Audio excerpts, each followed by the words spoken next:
everyone. I'm Linda Nickell, and welcome to the Happiness Hour. Every Wednesday, photographers meet here to connect, inspire, and create. Our guest speakers share their images, tips and techniques, and a little bit of inspiration to help you improve your own photography skills.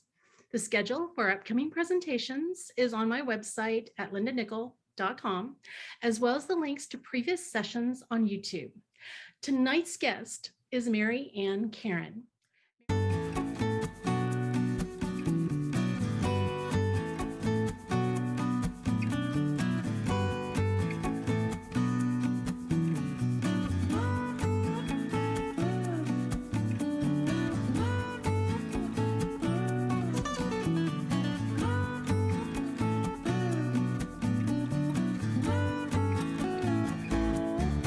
Anne is a wildlife photographer based in Salt Lake City, Utah. Her current project focuses on bringing awareness to how we can save the Great Salt Lake, a habitat that supports millions of migrating birds. In tonight's presentation, Bird Photography and Great Salt Lake, Anne will discuss her approach to capturing beautiful and engaging wildlife photographs with an emphasis on birds and the Great Salt Lake.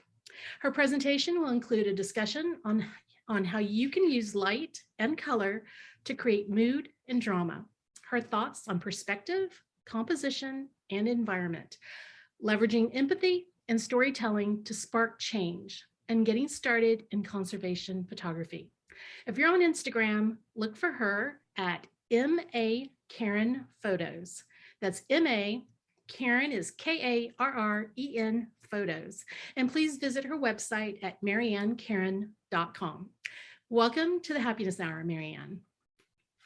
Thank you. Hey. Thanks so much for having me. I'm okay. I'm just gonna, well, a lot of people know I spend a lot of time on Instagram and I stalk people. And then once I realize they have they're doing work that I'm just, I don't want to say envious of, in awe of, I start digging down and looking for, ooh, there's a website. Ooh, she's, written a blog. Ooh, she's more than just taking big snapshots. And you're one of those people that I spent a little bit of time going through your website. And I don't know, I'm really impressed with your work. And I think I went kind of deep into your feed, and on Instagram, I don't think you've been doing photography that long, like the work that you're putting out. So it seems like close to the pandemic, or maybe that's when you just started your journey, but it seems like you went from here to way over here. And so can you fill in the blanks for me? Like, how did, I kind of just skimmed your bio. So tell us a little bit about you and how you got here, because I think those are the stories that make your photos, mean something. I mean, they're just a little deeper. I actually have that in my presentation, so maybe I'll just share my presentation and get going on that. So yeah. I was planning on mentioning that. So let me just pull it up here. A little bit about me. So Linda just asked, but I am a fairly new wildlife photographer. So I'm Salt Lake City based, and I started in wildlife photography during the pandemic. So all of my plans were canceled. I was going on a trip to Belize that was canceled. That was supposed to be in March of 2020. I'd had in the back of my mind for a long time that I would like to take wildlife photos. And so I used the extra budget from my canceled plans and bought a telephoto lens. And it was a really good decision, because I was able to spend all of that really weird, crazy, stressful time outside with birds. And it was a wonderful time for me to get to really focus. I really needed that creative outlet. I'm sure that everybody's kind of a lot of people can probably relate to that. So this image was taken by Ray Hennessy, and I have to say, pretty soon after starting wildlife photography, I contacted Ray looking for a mentor. It was not a good time to take lessons. It wasn't a good time to meet other photographers. So I was looking for an online mentor. And so I've been working with Ray for since about, I don't know, mid 2020. So when I first got my telephoto lens, I went to the park like most wildlife photographers do, and I started photographing mallards. And this was probably the first image that I took that I was pretty proud of. I look at it now and it's pretty bad. I mean, it's not bad, it's fine. But I was kind of doing everything wrong. What's up with the ISO and this in the shutter speed? Like, my daughter had flushed the duck by running through the creek, and I was completely blowing it, and yet I managed to get this image. And from that moment on, I pulled that up and I was like, wow, this is what I want to do, right? I want to take pictures of birds. And so from then on, it was all birds all the time.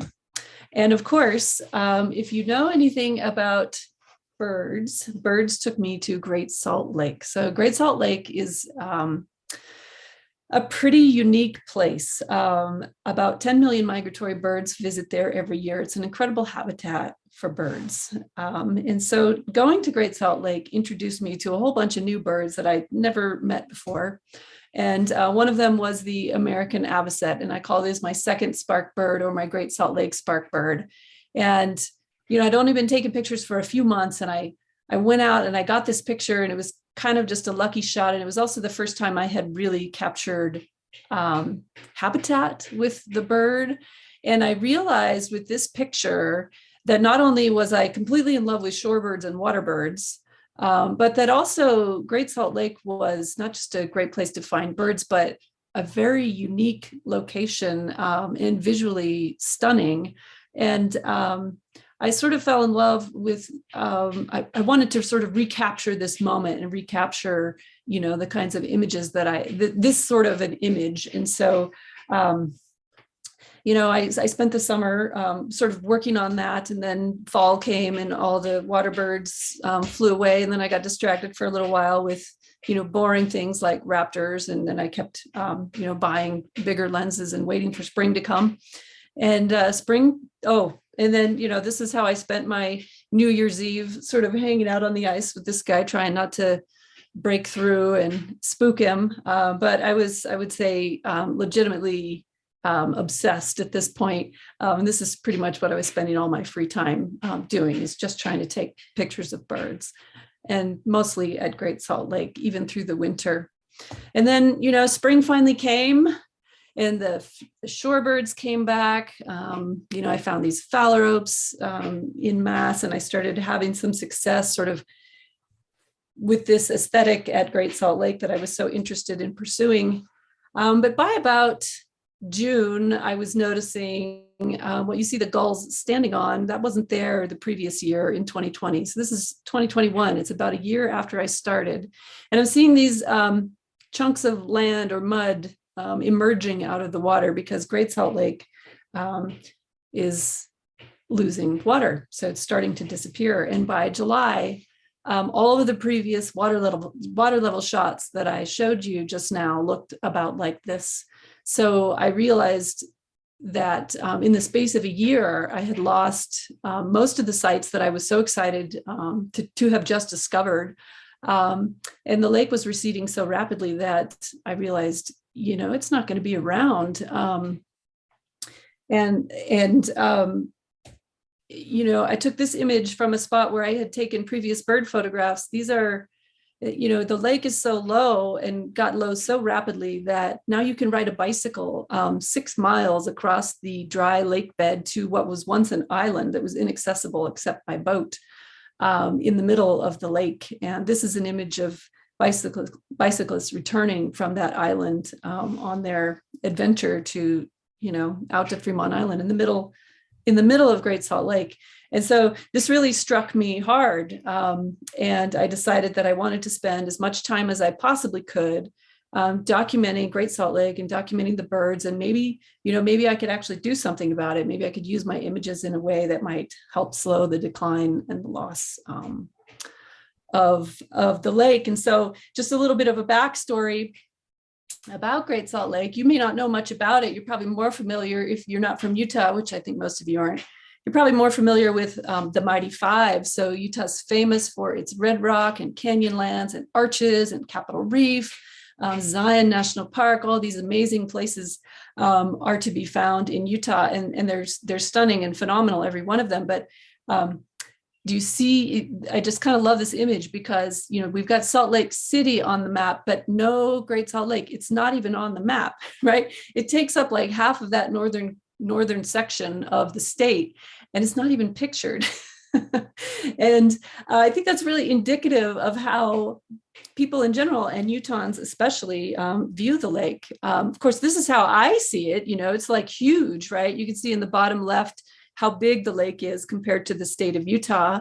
But I see it in terms of birds. So up north, you've got the pelicans and you've got eagles, and then you've got ducks in the wetland, and you've got grebes and snowy plovers, and, all of these wetlands and wildlife management areas. But if you were to go on Google and look for reviews of Great Salt Lake, you would find actually some very, like hilarious and poetic reviews of people that have visited the lake. And I'll just give you, just a minute to kind of look at some of these. The salt and smell of despair stick to you.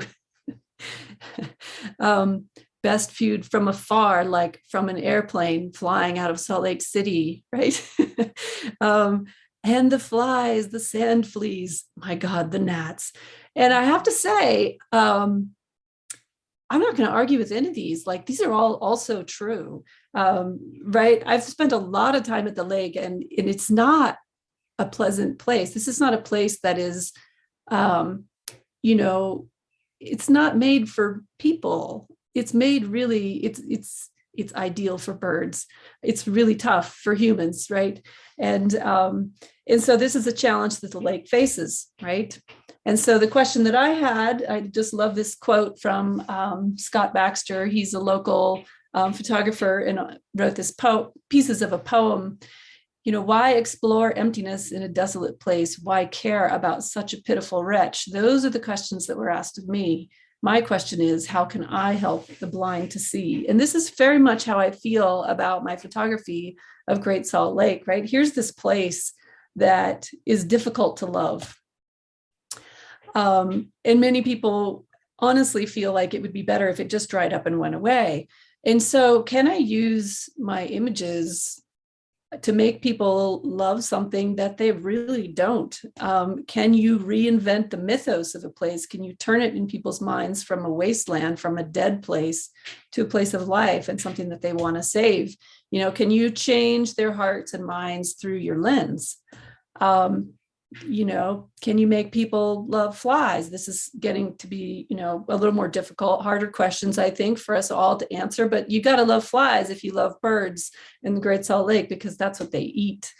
And then here's where you get a little bit of like, wah, wah. Can you use your images to change water policy? Because that's really at issue here. The issue is that humans are using too much water. We've allocated all of the water to human development and human use, and the lake has zero right to water. And of course, if we distribute the water between all of the different people, of course, the lake isn't going to have any. It's no wonder that it's actually drying up. And, when you start to imagine, like, what's it going to take to use my images to change water policy, that starts to sound, real hard.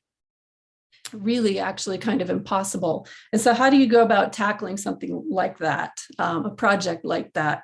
And so I started looking into what is conservation photography, what is conservation storytelling, how do you do this? And I got totally overwhelmed, joined a group with Jamie Heimbuch, started listening to her podcast. She's a conservation visual storyteller professional, very good.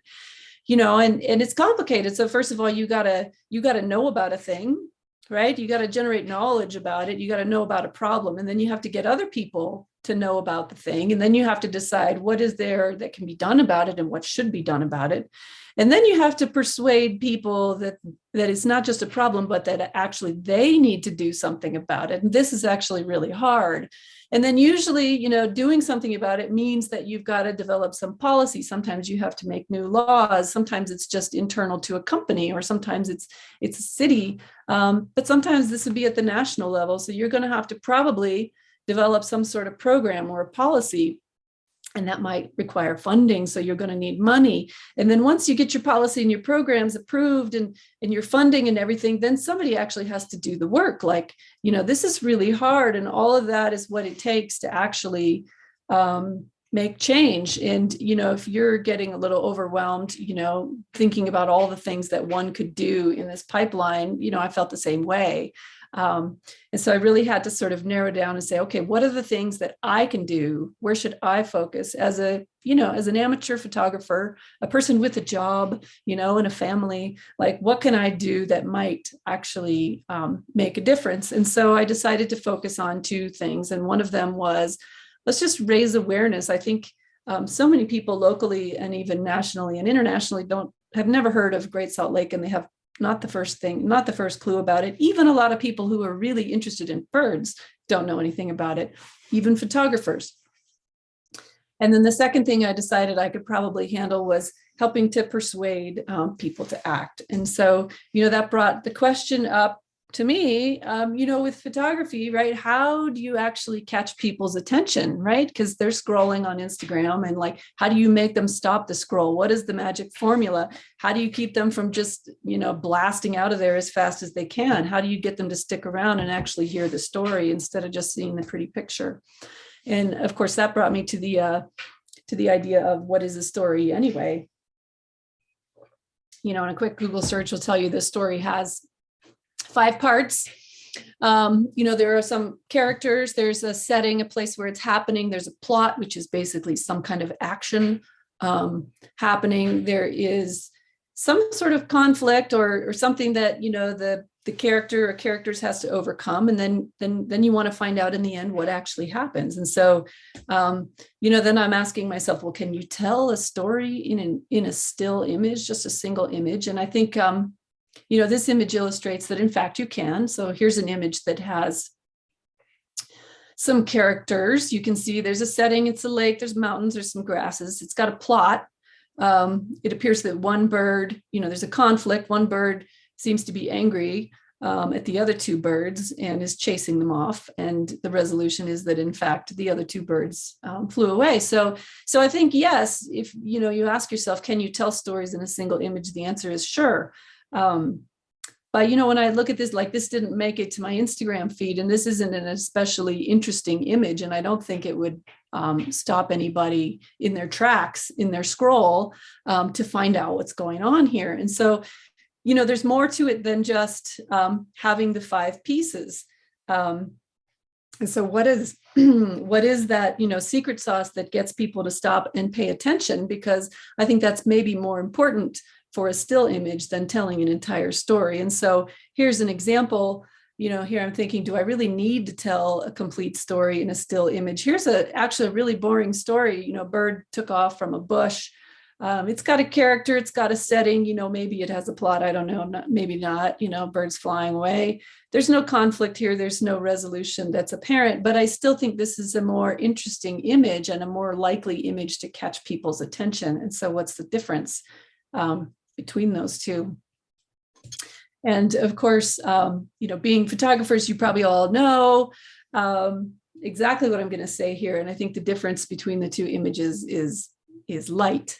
And so light is the hook when we're telling visual stories. This is the thing that stops people's scroll. It stops people, it catches their attention and makes them look again. I mean, here's a very simple image, but the light is pretty spectacular. And I liked this quote. I put the website down on the left. Light is the essential language of sun and fire. Light taps into really deep cultural and social emotional cues. We're attuned to looking at lighting to tell us a lot about an image or a lot about a scene.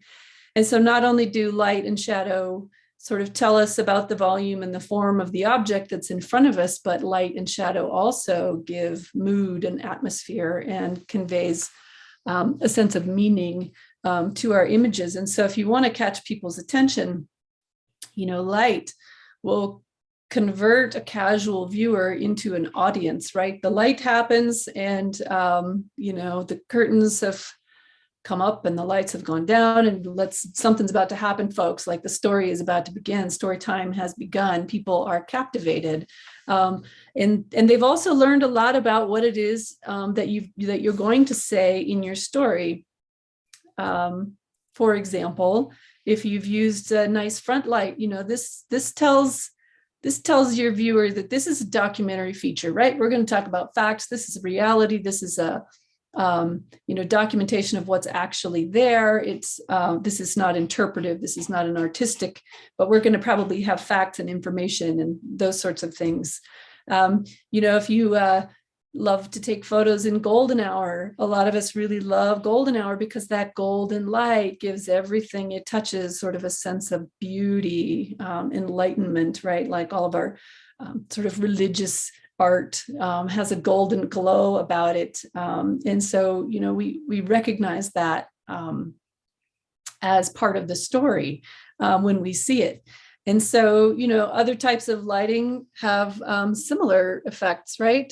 So high key light suggests energy, positivity, sort of an idealism and openness or honesty. And this is why, beauty products and, wedding photos are so often high key, right? Like these are all very positive things.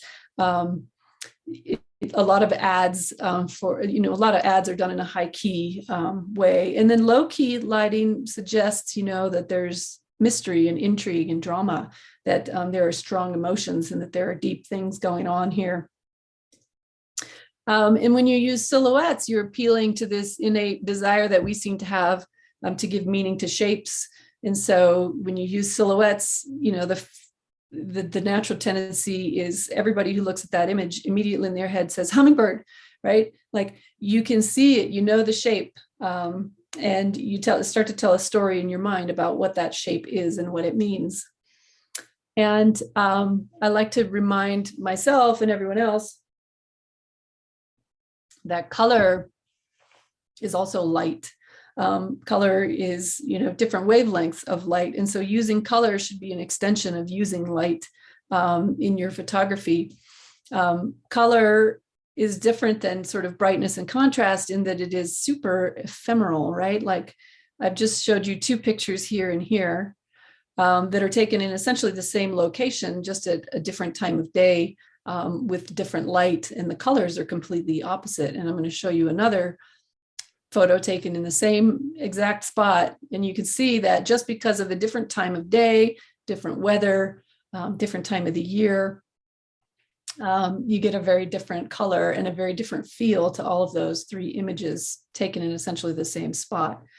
The interesting thing about color is not only is it ephemeral regards to day and year, but it changes with regard to culture. One culture's perception of what a color means might be very different than mine, and it varies with fashion trends. And so if you want to be timely, you'll pay very close attention to like the Pantone color charts, and you'll understand what is in terms of color, like the big marketing agencies and stock photos, you're going to find those colors trending. But know that will appear fresh and timely this year, but then next year, you're probably going to feel kind of tired of it the same way you feel tired of any fashion trend, and you're going to feel like that one's kind of old news and it wears off. So when you're thinking about how to use color in your images, imagine, how long-lived it's going to be. What is it going to look like 5 years down the road? Is it going to look dated? Is it going to look classical? Is it going to, in your mind, you're going to see it differently depending on the whims of time, basically. And also, I just want to mention that color, especially when we're talking about rich colors and low light, that like I like to take photos of, it's really a matter of interpretation. Like I'm out there early in the morning, it's dark and it's changing every minute. What I remember when I get back to, my computer and pull up the image of what that morning was like, is probably not very much like what the camera might have seen, especially since I'm using like auto white balance, right? And so where I choose to put that slider when I'm doing my color correction is deeply influenced by, things like fashion, things like what I prefer, and much less influenced by, what was the actual color, but more about like, what am I trying to say with this image? And so just want to wrap up on color and move on. And if we're talking about, now we've talked about light a bunch, I think, making light is the analogy is that it is your hook for your story, right? It's the cover. It's not the actual story, but it's the thing that gets people to open the book, or even just pick it up. And so I want to talk a little bit about how do you treat the subject, right? So how do you get people, so a good subject in any story is a subject that readers or viewers can identify with, right? Like they can empathize, like they want the best subjects are those that you feel like you're there. You feel like you're right there with them, or you might even be that, subject yourself. Like it puts you in their shoes in a way that you can really empathize with their surroundings. And so how do you sort of pull people in like that? How do you get people to empathize with your subject? And I think this is a really powerful thing that wildlife and, any portrait photographers or people who are working with, a live subject have, is that ability for us to empathize with the subject. And so I think, the obvious one, the easy one, the one that everybody talks about is eye contact, right? You make eye contact with that bird or person or whatever it is, and that immediately sort of sucks you into the scene. Like you're right there, right? You can feel their presence. But I'd like to say that with wildlife, eye contact is actually, I think, can be very limiting, because usually when a bird or an animal looks at you like that, it means it's because you have startled them, right? And so they're looking at you trying to figure out whether you're a threat, and they're no longer doing, the thing that they were doing before. And so you're not capturing their sort of relaxed and casual behavior. They're trying to decide whether they need to flee, or maybe, you're going to give them some of their sandwich, right? Like one of the two is really what they're trying to figure out when they're looking at you like that. And so, that's kind of also not always the most engaging story. So I'd like to say that I think that eye contact as a rule in wildlife photography is overrated. Sure, if a bird is looking straight at me, I'm going to take its picture, but I do think that those images where, the animal is looking straight at the human, again, they're a little bit predictable, right? Like probably just like this bird. I don't know if you've taken a lot of photos of ducks, but what happened here was, this duck flew in, didn't see me, landed right next to me, and then saw me. And this is the look of like absolute terror in its eyes when it's, deciding if it's as it should be terrified, right? Like ducks should be terrified by seeing humans laying on the shore. And so, this duck has to decide if he's going to explode back out of the water or just sort of give me the backside while he paddles away, which is what happened. He just sort of paddled away, but photo session's over, now all I get is butt shots, and that's not very interesting, right?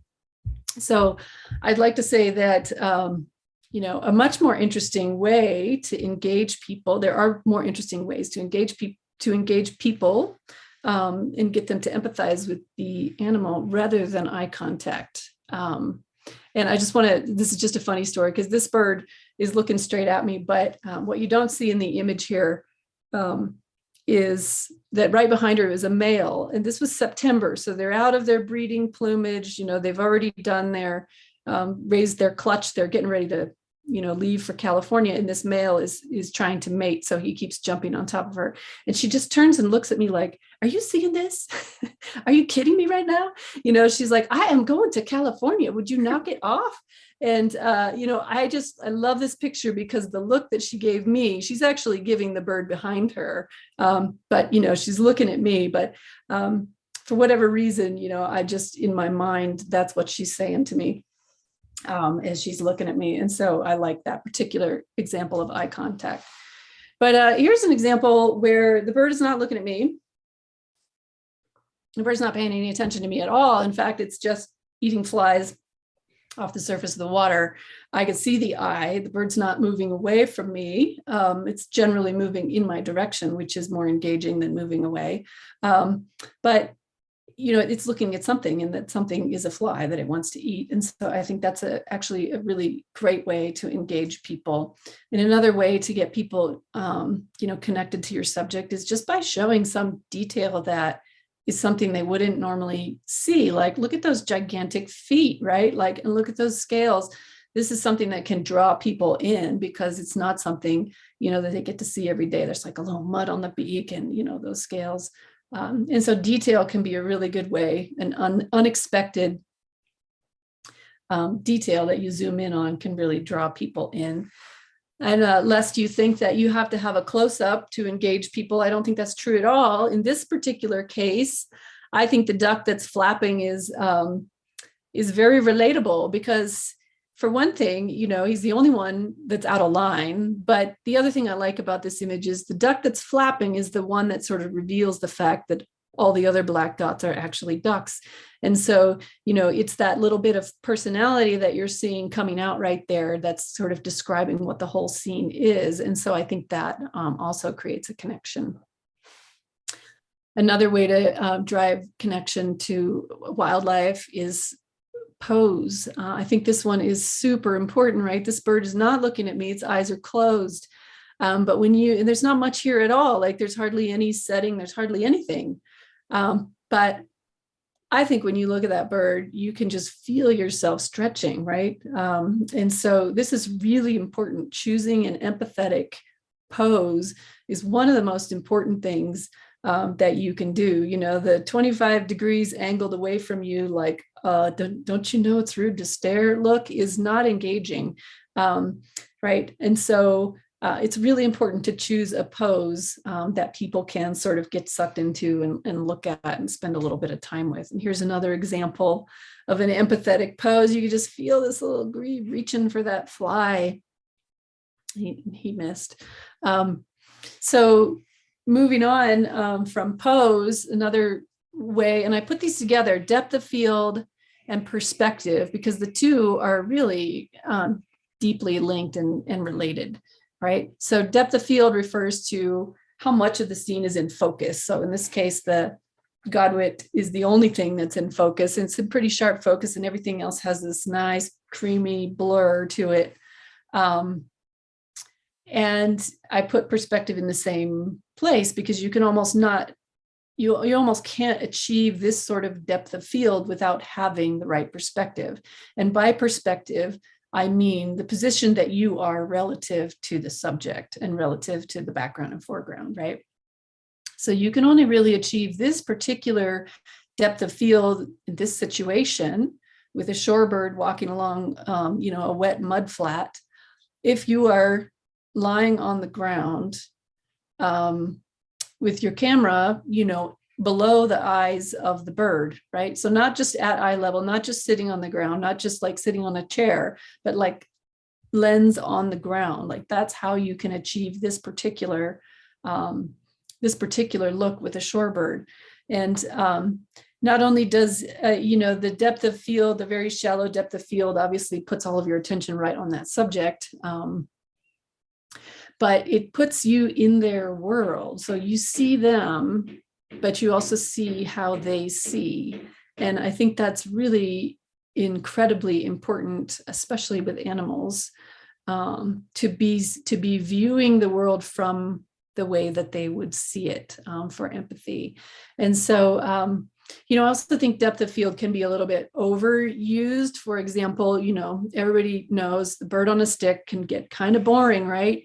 And that's a situation where the background and the foreground and everything else has been so blurred out that you only have a bird and really there's no context, right? You lose all the context of maybe the forest or the place that they're at. So you want to include just enough hint of the environment to add to the scene without distracting from the subject. And I actually find it very difficult to sort of try to go the other way, right? To start including more environment, in focus and more richness in the environment without losing focus on the animal. And so, learning very in depth how to use depth of field and perspective to modify depth of field is probably the most important thing you can do in wildlife photography. So I want to give a couple of examples of that, of perspective and depth of field. So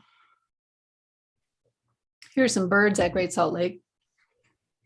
I'm standing up on a road, so it's a raised causeway looking down, and these birds, it's a beautiful evening. You can see the mountains, you can see a lot of the scene, and you've got these ducks. The next image is the same ducks, exact same evening. I've just walked down and laid on the ground at water level. Okay, so it's completely changed the feel of the image. I think both images can be effective, right? This is a human eye view, right? This is a beautiful lake with some ducks in it. Here you're like in the water with the ducks having a little chat, right? So it really changes your view of the ducks and your view of the surroundings to be at their level. Again, here's another example. Similar kind of a thing. Two birds, I'm standing up and looking down at the ripples, and I can see sort of the cool little bit of water or a little bit of wind making ripples on the water. And I wanted to capture that neat ripple effect. Same two birds laying down next to the water, same two birds, same night, pretty much the same everything. The only thing changed here is my position relative to these two birds. So it gives you an example of how extreme the difference is when you just change your perspective by a couple of feet, and how much that can affect the feel of your images. Here's another example, between the left and the right, this was the exact same scene. I just moved to the right a little bit. So the bird on the same bird, same situation, the shot on the left, I walked up and took the picture, and then I realized, oh, there's bright reflection on the water behind the bird. That branch he's sitting on, that log is kind of ugly. And so I just moved to the right, and now the water's in shade, but there's still some sparkles on the water, which are throwing this nice bokeh that you can see up along the top. And I put a branch with some dead leaves on it in front of the bird. And so now that branch is kind of camouflaging the ugly log a little bit and throwing some orangey, autumn leaf colors in there. And, completely changes everything about the image. And this change of perspective is more important than the subject itself. And so never stop taking a picture once you've got your picture, right? Like take the picture that you think you want, and then try 25 other perspectives to see if you can find some unique perspective that changes everything about the image. Marianne, let me ask you a couple of questions. Sure. Amen. Jamie's curious, are you lying down for most of these photos, or maybe all of them? And then the second question is, what distance are you shooting from?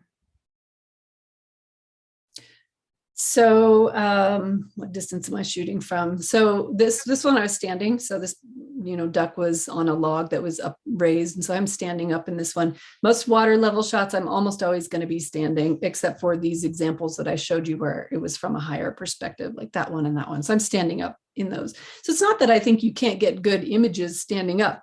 It's just that being in the bird's own space, right? Seeing it from their eye level, and also seeing them at eye level really changes the intimacy of the images that you'll get, right? So yeah, most of the water level images, if you see this sort of thing where, there's maybe like a stripe on the horizon, that's mostly me laying down.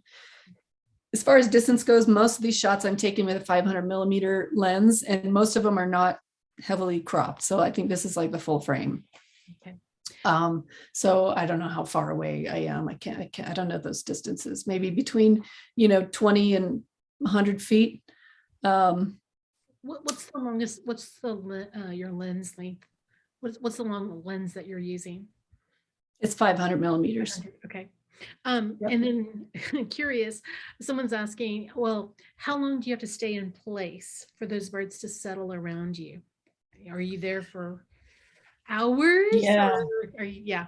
That's a good question. The answer is, of course, it depends, right? So shorebirds are great because, as long as you're holding still and you're low, like you're not standing up. They don't like standing people, but if you're laying down, I think maybe they know you can't move very fast. And so if you're holding still and laying down, they'll sort of like, you can flush them or, walk up and they'll all run away. And then they sort of seem to forget about you within about 10 or 15 minutes. And maybe they're just going about their business and they'll walk right past you, And as long as you don't scare them, then they don't seem to mind much. Ducks, ducks are tough. Like you have to be hidden. Wild ducks, obviously ducks in the park are a different story. If they're acclimated to people, that's something else. But, ducks that are hunted in the wild, you've got to be hidden. It's best if you go out in the morning when it's dark before they get there and hide yourself and wait.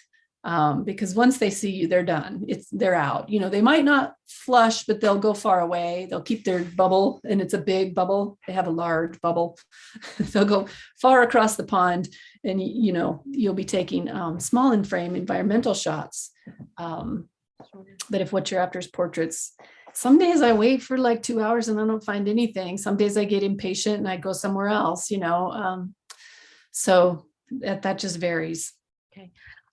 Another question. Mary's curious. Are you using a tripod with your 500? No, I almost never use a tripod. And toward the end, I have a section on gear, and I'll show some images of how I'm shooting with the gear that I use. So I'm almost always hand holding, and I'll show some pictures of that later. David put in a question way early, so let me ask it since we're talking about it. He's wondering, are you defocusing the background and foreground in post-processing or using a low f-stop number? How are you getting that effect? Yeah, I never use any artificial blur, so that's all in camera. So if you see a blur, it's done in camera. I'm almost always shooting wide open, whatever lens I have wide open, like f4 is my 500 millimeter lens. But that blur comes from perspective more than anything, right? So the distance you are away, so the closer you are to the subject, the more the background blurs. The farther the background is away from the subject, the more the background blurs. But really, it's that combination, right? Like if you have a close subject and a far background, the background will be totally blurred. If you have a medium close subject and a far background, you have a lot more depth of field, right? A lot more will be in focus. And if they're both far away, they'll both be in pretty clear focus. So closeness of the subject is the number one thing for getting blur. The closer they are, the more blur you get. The next thing is your position. So this sounds super obvious when you say it, but it's not that obvious until you get out there. But if you are shooting down on a subject like a bird on the water, your depth of field is very small because the background is actually the water behind the bird or the dirt that it's standing on, right? You don't get the blur because the background's very close. But if you're at water level, then suddenly the background is, however many yards away the opposite bank is, it's very, very far away. And so you get that blur just simply because of the position you are relative to the ground. So that's the number, first of all, proximity of the subject. And second of all, your angle relative to the ground. You got to be shooting parallel to the ground if you don't want the ground to be the background. So that's how I'm achieving that. Okay, thank you. Okay, so then I'm just throwing in a couple of fun images here to illustrate sort of empathy with the subject. Here we're using perspective. I have this really low perspective. I'm like lower than this bird. I'm using behavior. You have the context of you're in this muddy soup with all these flies, and you can see all these details, and it's an empathetic pose. Obviously, this bird is making this like hilarious snapping movement. And so, curious if you guys find yourself like, ew, gross, or if you have any kind of, emotional reaction at all. But I think this one is emotionally pretty, I think people are pretty responsive to this one. Oh, yeah. Because of all of those things. Here's another example. I've got the low perspective. I'm actually below the height of the bird. So the bird feels powerful. It's making this really cool pose.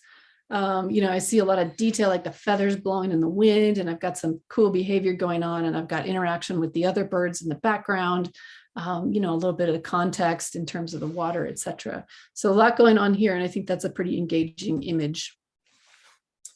So I want to switch gears and talk a little bit about setting. How do you develop, we're talking about stories, right? And setting is number 2 on the list. You got subject and setting. And this is where I think still images really are powerful, in just an instant, you can convey so much information about a scene that might take you thousands of words, or you may not even have words to describe. And you can, explore all of this richness in the setting with images that I think is almost impossible to do in a story with words. And so if you want to sort of start taking images where the setting is, featured, I would encourage you that the most important thing you can do is to sort of think about and then figure out how to emphasize what are the defining features of your setting. And I'm not just talking about like what's in it. Like obviously I have, sky, I have water, I have birds, and a lot of times I have mountains. So I want to show those things. But I also want to understand what is the feeling of my setting, right? Like what is the emotion that this setting gives? And so, I spent a lot of time thinking about Great Salt Lake. And the thing that Great Salt Lake, the words that come to mind often that people say are surreal. It's very surreal. It doesn't seem real. It seems like you're on a different planet. It's like being on Mars, right? People say these things about Great Salt Lake, like it doesn't seem real. And so I try to make that come through. I try to make images that don't look real. It's also vast. It's very large, right? There are places where you can just see water to the horizon, nothing else, right? So I also try to make its vastness a feature in my images. Color, it's got incredible colors at sunset. And so I use color a lot. So I've chosen, a few things that what Great Salt Lake means to me: vastness, surrealness, color. And I try to, and then the actual things that are there, and I try to highlight those in my images. So here's an example of that, right? Like one of the things that I think is so striking about Great Salt Lake is you have this incredibly large alpine mountain range right next to this desert, bleak landscape, this lake that's so huge and flat and salty and desert. And so whenever I have the opportunity, I like to contrast, the two, the lake and the mountains. And of course, the birds are right there in the middle. It also gives me an opportunity to talk about, like water flow into the lake and that sort of thing. Again, with the surreal, like I kind of like this image because to me, the bird looks like it's a toy. It looks plastic, right? It looks fake. and I like that because I picked this image because the bird looked fake, because Great Salt Lake looks fake. Like it's very surreal place. And I want that to come through in all of my images. Again, with the no horizon and the strange reflections and all of those things and the bright colors. Let me ask you, maybe, Ben is asking, the background colors in your images are such amazing pastels. Is that attributable to the haziness around the Great Salt Lake? Or is that just in just the all the colorful sunsets and sunrises? Yeah, most of the colors are sunset. So because of our high mountains to the east, our sunrises are pretty abrupt. You don't get usually the richness in color because the sun is blocked behind those mountains for so long. So the sunsets are usually where this deep, rich color comes from. And usually I find, the best sunsets are when there's some cloud cover. You can still get some nice colors when there isn't, but usually it's after a storm. So there's some sort of moisture in the air. I don't know exactly what the atmospheric phenomenon is, but I think we really get better sunsets than most places very consistently. And so I like to highlight that. That's special. I think that's very unique. It's something special about Great Salt Lake. Like you get the richness, like you get these colors that they are unimaginable. Okay. I brought Ray out, my mentor, and he was, we were taking pictures. We were on one side of the causeway, and then we stood up and we turned around and looked toward the sun, where the sun had set. And he said, I have never seen a color like that in nature. What is going on? Right? Like it's pretty bonkers. And so, I'm lucky to have that, and I try to take advantage of it. So let's see. So another thing that I really like to do is make these images that like you can't really tell what's going on, but then you put a little bird in there and it kind of tells the whole story, right? And so here's an example where the bird is really the only reason you know that there's water, because obviously it's a water bird and it's a duck. And so you've got some sort of like water, and then you've got this change in color. And so this is fog is what caused this phenomenon, fog in the morning. So we had this nice kind of golden light and fog, and you can just see the mountains kind of appearing behind. And I don't know if you can see them, but over here's like a flock of birds flying through the fog. I thought about cloning those out because, they don't look that great, but in the end, I left them in because I think they tell part of the story. So I like to use the subject as a focal point that sort of describes what it is that you're actually looking at. And that's a way that I like to enhance the environment. And then, what do you do if the location isn't really very special? Like this was just at the park. I was sick. I just wanted to go out and lay down in the grass. So I went and laid down in the grass, and there were these mallards sitting by the edge of this pond in some brushy weeds. And so I was taking pictures of them. And so I think in this particular case, you're not going to take a big grand landscape of the fishing pond, downtown and the houses across the way. And so you just sort of figure out, why is the bird there? The bird is tucked in these bushes because it feels safe. And so maybe what I should do is like make the bird sort of tucked in the bushes, and that's the environment that I include. And then, of course, going back to this idea of stories, if you can get an image where, you can really feel this bird's interaction with its environment, that provides sort of a plot, right? Like here these birds are, they're flying over these snow-capped mountains. You can imagine maybe they're migrating, there's a big storm in the distance, they're going somewhere, it's late in the evening. Your imagination can kind of run wild when the environment and that bird are interacting. And so that brings me to plot. I'm not going to say a whole lot about it because I think kind of talked about it before, but I think the key here is, if you want to include elements of plot, it's, the idea is, does this image evoke a past and a future? Is something actually happening? And nothing has to be happening. Images can be good without having a plot. But I think the more elements of story that you do or can include in your image, the more engaging it's going to be and the more that it draws people in. And so here, you've got a bird that's obviously zeroing in on something. It's probably going to catch a mouse, right? That's a simple plot. But I think that for the most part, plot in a still image can be as simple as just, here's an animal that's moving. Now, to be clear, there's no movement here. This is a static image. Nothing in this image is moving. This is not a video, right? But I think we can all infer that the bird is moving, and we infer it from things like, the legs are spread, the feathers are flouncing, there's a line of turbulence on the water, whereas everything else is still. So those sorts of things sort of imply movement. And here, there's no movement here at all. And I know that because I shot it at like a 30th of a second. And so if the bird had been moving, it wouldn't be sharp.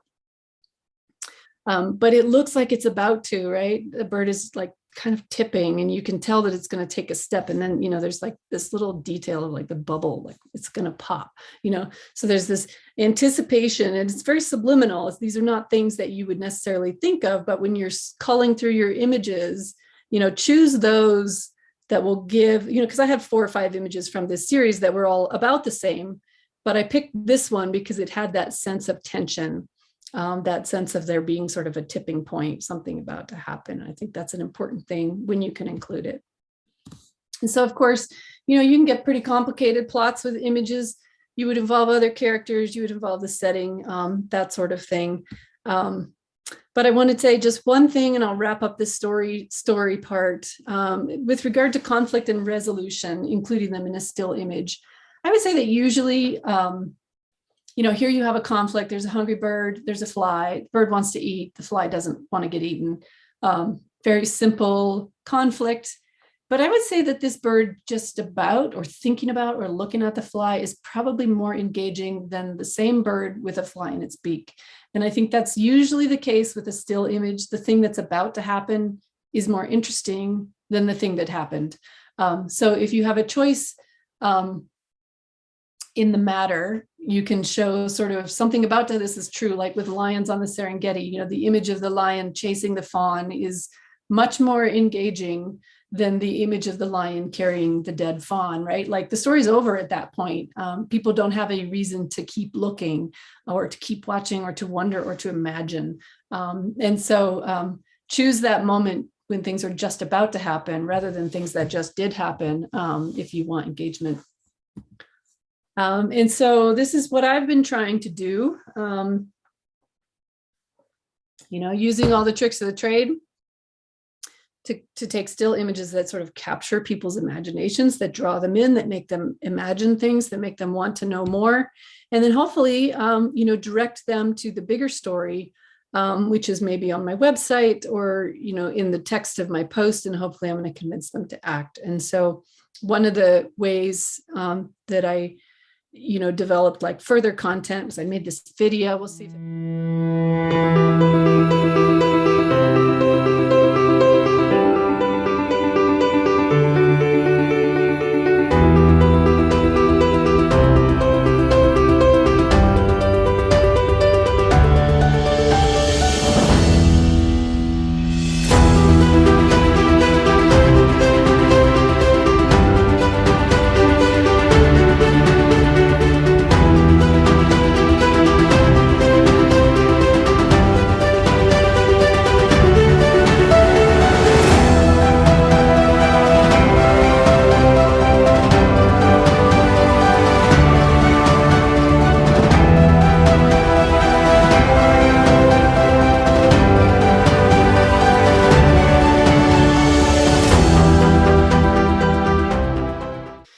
So wrapping up here. So how does this story end? I started a little campaign. I had a project. I wanted to help the Great Salt Lake. Did it work? We had Utah State had a legislative session in January through March of this year. And, I would say as a result of my efforts, mostly through Instagram, I would say that a few thousand people are now more aware of Great Salt Lake and they understand the issues facing it.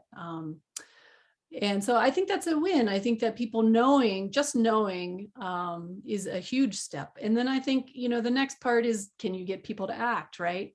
And I would say that a few hundred people signed a petition. Now over 3,000 people signed this petition. So it wasn't just me, like I'm not trying to take credit for all of it, but I would say that my efforts brought in a couple hundred of those signatures.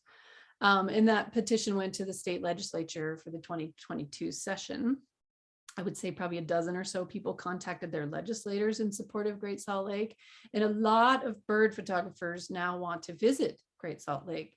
And because of all the reasons I showed you in the reviews, if I seem hesitant, if you want to come visit and I seem hesitant, that's why, because like it's amazing and it's beautiful. But you want to definitely know what you're getting yourself into if you do want to come out. I'd love to have you if you do. If you're into laying around in the mud, with the bugs. And, Utah passed, what has been described as generational changes. So there has been a sea change in the thinking about water policy. They approved $40 million for Great Salt Lake conservation. And this is, I think, huge. I mean, this is incredible progress. And of course, I can't take I'm not trying or wouldn't want to take credit for all of it, but I would say that, I was one of the voices in the crowd that did drive some of that forward. And I'm very proud of that. But there's a big but. Utah is experiencing the worst drought that we have seen in what people think is about 1,200 years. Great Salt Lake is still projected to lose 2 more feet of water this year, just this summer. So by July, we'll have hundreds more square miles of mud flat to wade through to get to the birds. Hopefully not sinking and losing our boots. The new policies that were made and the money that was allocated is not going to have much effect in the short term. These are long-term, these are things that I wish would have happened 10 years ago, and now they would be helping, but they're not going to do much right now. And there are still a lot of major, water development projects on the horizon that do directly threaten the lake. And that will be a big fight to try and keep those from destroying the lake. And so this really is only the beginning of the story. So if we still have time, Linda, how do you feel about time? Should I keep going? Keep going. Absolutely. Okay. I have a little bit to talk about technical stuff. So far it's all been sort of creative, artistic stuff. So before I talk about technical stuff, I just want to give my thoughts on technical perfection. So in my opinion, interesting is always better than perfect. I mean, ideally you could have both, right? A really beautifully interesting, an emotionally evocative photo that is also technically perfect, but usually that's not true. So when you're calling through your photos and picking the ones that you're going to share, pick the ones that strike a chord, pick the ones that are emotionally interesting. And I show this example because, when these swans flew over, I was messing around with motion blur and my settings weren't right. And I was like flipping through my, shutter speed and all this stuff. And I just took the picture of the birds and they're like not really sharp, But in the end, I thought, we got swans and we have pink and purple and snow. And, it was like, all right, I'm going to share it. It's not perfect, but whatever. And, this, I think, is a pretty engaging photo that a lot of people really have enjoyed. And so I would say, if you do get a photo that is both evocative and perfect, then go ahead and submit that to a competition. You might win, right? Like that's hard to do, but like 99.999% of them will not be both. And so if you have to choose, pick the ones that are interesting. Find the ones that light the fire in your heart, and understand that there are a lot of different ways to achieve a good photo, and there's no one right answer. You might have one that I don't, and I might have one that you haven't used yet, and it doesn't really matter. So don't get too tied up in the how of things, as long as what you're making you like. And then also, this is for me, sometimes my most original images, I don't recognize them at first. And that's because I think, I haven't seen anything like them. Like you're trolling through Instagram and you're like, I love that. I love that. Why don't my images look like that? I want this. I want that. You have this, picture in your head of what it is that you want that's based on everything that you've seen. But understand that, probably your best images, you've never seen anything like them. And so, be on the lookout for that. Be on the lookout for the weird ones that don't quite fit your image of what you thought you wanted, but maybe are better than what you thought you wanted. And yeah, you don't recognize the ones that are truly creative because you haven't seen them before. So be on the lookout for that. All right, so here's what I shoot with. I have a Canon R3, which I just got and I love it. And I have an R6. They're both mirrorless, and I use the silent shutter like 100% of the time. Because with birds, especially on the water, that shutter, they just don't like that sound. And so I use the silent shutter always. My main workhorse is the 500 millimeter f4 prime lens. I do also dig out my 7200 2.8 occasionally, and I have a 100 to 400 millimeter 5.6 that I also use. So this is my baby. This is what it looks like. So this is shooting water level here. And this is how I do my hand holding. Usually I've got my arm out and the camera is sort of propped on my arm, or maybe it's like propped on a, pad next to me if it's not actually in water. And I'm getting as low as I possibly can without destroying my equipment. Knock on wood. And I just want to, make a reality check. I did show those reviews, but I can tell you for real, like Great Salt Lake is not heaven. I think it is in many ways. The birds love it. It's stunning. It's amazing. It's also kind of gross, right? So like, this is how it looks. I'm out there getting stuck in the mud, rolling around in duck poop. It's not very glamorous.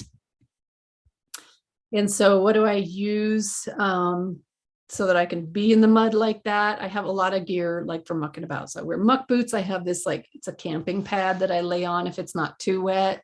I have a dry bag that I can carry gear with. I have a huge thing of water with a shower so I can rinse off. I have a dry suit, and I have a that I use if I'm really like laying in 3 or 4 inches of water and it's not a million degrees. I wear the dry suit so I don't get the super harsh alkaline salt and mud on my skin. And I use a ground pod a lot of the times. I carry that thing around with me almost everywhere. And when I get tired, I put the camera on the ground pod and then I get frustrated with it. So I take it back off again. Um, in this case, the ground pod, I don't know if any of you use this gimbal head, but I flipped it upside down. You can get a couple inches lower that way. So normally this part would be down and the camera would be resting on it in the other direction. But here I am laying in the water. This is a friend of mine taking pictures of me. But it's what her gear looks like on the ground pod and what the shooting situation looks like. Marianne, can you just explain maybe what that ground pod is? Somebody's asking. It looks like your camera's got it looks like a plate. Maybe again, it's basically a plate. I mean, the one I got, I think I got it on Amazon. It was like way overpriced. It's like $100 for this little plastic dish, basically with a screw in it to put your gimbal head on. Okay. I know people who just took a frying pan and put one of those screws in it, and that works fine too. So you could use like a plastic plate, just something big enough to support your gear. And tough enough to like push around on the mud. So if I am like army crawling through stuff like this, right? Because sometimes you'll want to like crawl around. I always put it on the ground pod because then I can push it in front of me. Okay. And I'm not trying to hold it. But that only really works on flat ground. If it's rocky at all, or if the mud is like super sticky, that doesn't work anyway. You have to pick it up. So that's the ground pod. I use it a lot. It's not a perfect solution. I often I want to throw it, out the window sometimes. I also have it's one of those like foam pad, like beanbag things. It's really a seat for hunting, but I put my camera on that a lot. Yeah. So those are the things I use. So what kind of settings do I use? It's a little bit all over the map. So I just put some sort of standard starting points. I'm always in manual exposure. I use auto white balance. I have my camera set up to do back button focus. And I have I use my silent shutter 100%. I put a histogram that I can see in my viewfinder so that I can see if I'm blowing out the highlights, but that's really how I monitor my exposure. I don't really look at exposure compensation. And I'm generally trying to push, that histogram as far as I can to the right without blowing out the highlights, because you can always add darks without losing anything, but you can't always brighten things up without losing information. So I want it as bright as I can, shoot it, and then I may darken it in post without obviously blowing out the highlights. And usually for wildlife, I'm using like a large zone autofocus, like in the horizontal mode if I'm on the water, because that's, going to catch the animals in most of my positions that I want them in. And then I've got animal eye autofocus on my Canon R3 and R6 that's programmed that I can hit a separate button. So I'm just using like a large zone on one button. And then once I get the animal where I want it, then I might hit the eye autofocus to zero in on the eye. So by default, I keep my aperture for the most part wide open, which is f4 or 2.8. But sometimes I want to see the clouds, or sometimes I'm shooting down on a scene across a lake and I want to see ducks from front to back, right? Like I want to see a lot more of the scene in focus. So I'll go up to like F11 or something like that. By default, I start my shutter speed between like a 500th and a 1250th of a second for birds. But then when the light gets low, I'll drop it down to, probably a 200th of a second until it's like really dark. And then it's like a 30th of a second. And I just keep my ISO as low as I can get it, given the shutter speed. My camera does pretty well with a high ISO, and I also don't care too much about digital noise. So I'm pretty happy if my ISO is under 2500 and I start like worrying up to about 5000, but I have images that I showed you here up to 12,800 ISO that I didn't do any noise reduction on. but there's noise. You can see it, but it just doesn't bother me that much. So my workflow, I catalog everything in Lightroom Classic. I store all my files on a local RAID hard drive, which backs itself up. So it's got 2 hard drives actually, and it's got a copy on that it automatically copies. So I don't have to do that by hand because I would never remember to do that. And then I also have it automatically backing up to the cloud whenever I'm connected to the internet, and I use Backblaze for that service. And then I only, ever actually process and export and share like some tiny fraction of the images that I take. Okay, so as far as, what do I do with my edits? I shoot in RAW. I do general edits for every image pretty much in Lightroom. And that's like, brightness, color, lights and darks, sometimes curves. I use Photoshop if I want to do targeted edits like masking. I find it to be better. Although the new Lightroom masking, I've been using it more and more, and it's actually pretty good. But still, Photoshop is better, I think, for that. Not required, but I prefer it. I'm looking to get 90% in camera. I don't like editing. I like to spend less than just a few minutes editing. If there's anything more complicated than that, I'd take a new picture, right? Like sometimes I'll go back and I'll like edit and then reset everything and edit and reset everything, and I just don't like it. So it'll take me more than 5 minutes. But in the end, when I have decided like this is where it's gonna go, I don't do anything that takes more than a couple minutes. Both in Lightroom and Photoshop. I'm just not into it. I don't use any effects like sky replacement, no blur. I don't use any filters. I do occasionally use the clone tool. Sometimes I'll use a little paintbrush. Sometimes I'll add a little bit of canvas with the content aware feature in Photoshop. But those things, the clone, the paintbrush, the canvas, those they really limit the uses that you can, what you can use your photo for, right? Like you can't apply to contests with any of those edits. You can't publish most anything that considers any magazine that considers itself to be like journalistic won't accept any of those types of edits. So my goal is to not do that. And then, for my Instagram feed, whatever, I'll be like, well, this image isn't contest worthy, or whatever. I'll use a little bit of clone tool or something like that. But I don't use it much. And then every now and then I'll use Topaz denoise, but like I don't know, it keeps breaking. It's like a plug-in in Photoshop, and like every time there's an update, it breaks. And so then I have to reset everything. And so usually I just can't even be bothered. All right, so I just want to say thank you so much to the following people. Ray Hennessy has been really important, I think, in my development as a photographer and an artist. He's a great mentor. I started working with Jamie Heimbuch and joined the Wild Idea Lab, and she's taught me a lot about conservation photography. So if you're interested in that, I would highly recommend getting hold of her. I look at a lot of online resources. So I'm a member of the Journal of Wildlife Photography, and I really enjoy the articles in that. I pay attention to Scott Keyes on Wildlife Inspired. And then there are just so many really good accounts on Instagram and YouTube that I follow and get inspiration from. I can't even, mention them all, but there are like thousands. So, but I do get a lot just from being present on those platforms and paying attention to what other people are doing. If you're interested in supporting any local nonprofits that are working to save Great Salt Lake, I've put a list here that you can contact. They do really good work trying to educate people, do local habitat conservation, and advocate for water policies.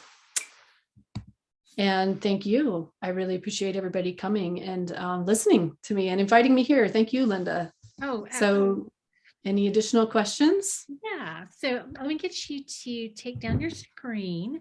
There was, I kind of scanned this, and I think there's just one in here, and it's from Kathy, and she's just curious. Do you have a favorite place or on the Salt Lake? Do you go to a bunch of different places, or do you have just a few that you just kind of, that's your stomping ground? I go to 4 or 5 different places, and it kind of just depends on the wind. Like I have a favorite place if it's going to be calm, like a beautiful sunset. That's where I'll go. I have a favorite place if it's morning. So yeah, I've got 4 or 5 different spots, but I would say that at least half of my images were taken in one place, one general area, of course, and that's the causeway heading out to Antelope Island. If you're familiar with the area at all. So I do go there quite a lot, but like it's drying up, man. Like access is getting difficult there. And so I'm definitely trying to increase, my places that I go, because like that one's sort of ending in some ways, which is sad. Well, thank you for helping answer that question. Um, I want to say thank you for coming on to doing this presentation for my group. I'm very, I usually reach out to people, and sometimes I actually get more yeses than nos. And that's something that it always amazes me. But I remember sending that message to you, and I thought, please say yes, please say yes. And I just couldn't believe that you said yes. And I am so thrilled that you took the time to do this.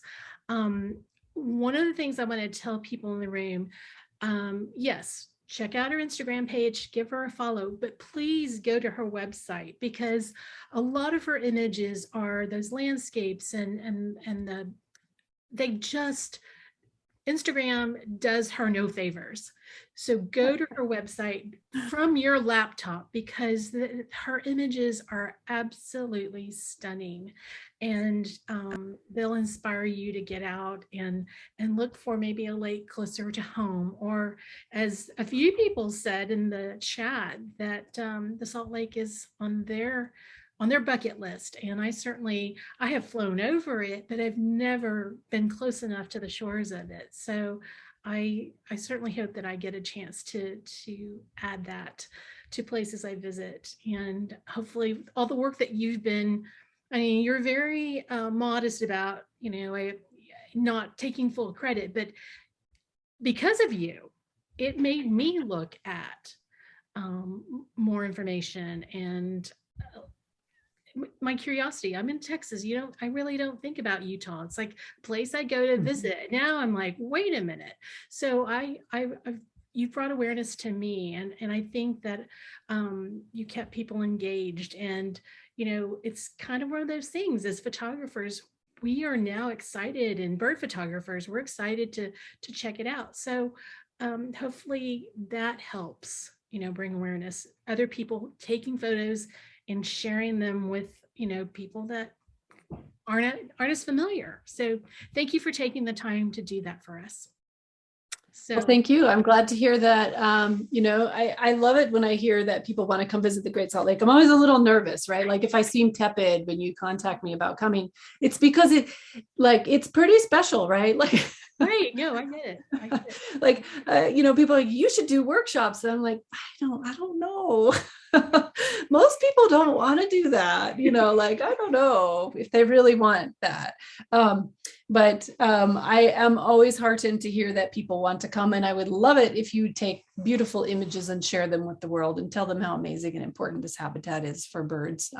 So please come on out. Enjoy Great Salt Lake. Wear clothes that you can either throw away or wash really well. Don't get stuck in the mud. I have one question. The photo with the birds catching the flies, and someone else asked it too. How do you keep those out of your mouth? Are you using some kind of netting, Safari Jane hats, or how do you avoid? Yeah, so those are brine flies, and they're actually really fascinating. So they live most of their lives underwater, and they're attached to these structures in the lake, and they live there as nymphs. And all the diving ducks and grebes dive down. So all the ducks are just like eating those things off of the sides underwater all winter long. So that's a food that they eat all winter long. And there are just hundreds of them attached to the base of these structures. And then when the weather turns warm, they'll hatch all at once. So they'll all come up to the surface and they'll float on top of the water in a big raft. And then they'll kind of like get pushed in by the wind and land on the shore in a huge mat. And so if you lay in the mat, then you're covered with flies. But the cool thing is, like, this is what I did with that one image. I was kind of laying there and I was around sort of a corner. There was some rocks, and that gull that was, in the mud kind of came around that corner, didn't really notice me. I might have been like totally covered in flies, right? Like I've been camouflaged, right? And I was like, oh, are you kidding me right now? Is he going to do it? Like he's going to run at me with his mouth wide open. And sure enough, he did. And I was so happy to snap those pictures. But yeah, it was like really hard to keep focused because the flies were obscuring his eyes and they were obscuring my eyes. And I took I was on burst mode, 20 frames per second or something. And like only 2 or 3 of them are like usable because of all the flies. The thing about the brine flies is, though, they don't bite. And they really just want to kind of crawl around and like talk to other brine flies. So if you hold still, they settle. They'll settle on you, and they're kind of like wet and sticky, and they kind of crawl around, and sometimes maybe they'll get in your ear, but they don't bite and they don't swarm onto you. And so, the birds actually run because it stirs them up. And sometimes they'll even like flap their wings to stir more brine flies up. So they run along and like clouds of these flies go flying, but then they just settle right back down again. They're totally harmless, totally harmless. That's the cost of playing out there, is you gotta get into the mud and you've got to deal with insects. So yeah. For me, that's like great fun. I was like, yes. I would be saying that too if I'd gotten that shot. Yeah. All right, you guys, you can connect with Marianne through her website, mariannekarren.com, and on Instagram at Karren Photos. So next week, photojournalist and Tamron ambassador Rick Friedman will join us from Boston. Rick has photographed 8 US presidents, hundreds of celebrities, and even Putin.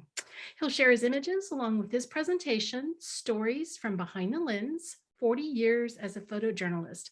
Until next time, go out and create something beautiful, and I hope that we see you again soon.